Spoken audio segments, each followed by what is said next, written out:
જય માતાજી મિત્રો, આજે જીનેશભાઈ આપણા ઘરે પધાર્યા છે એટલે એમને મારે થોડું પૂછવું છે. એટલે ખોખા વિશે જીનેશભાઈ શું કહેવામાં આવે? બરાબર છે કે આપણે આ જીવનરૂપી એક આ છે ને એ ખોખું છે. ખોખું છે? હા, શરીર એ આપણું ખોખું છે. ખોખું છે પણ મને બહુ જાળવવું જરૂરી છે. આ ખોખાનું જાળવવું બહુ જરૂરી. ખરું. બરાબર. વ્યસન ના કરીને જાળવવું. હા. બરાબર.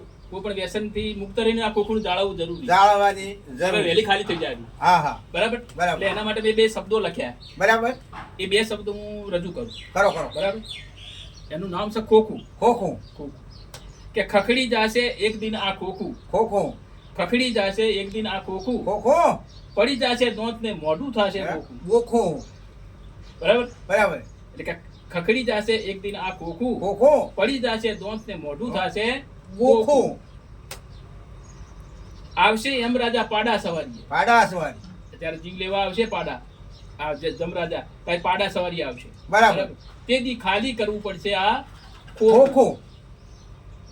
કે ખખડી જાશે એક દિન આ ખોખું. પડી જાશે દોંત ને મોઢું થાય બોખું. એટલે માટે બોલા.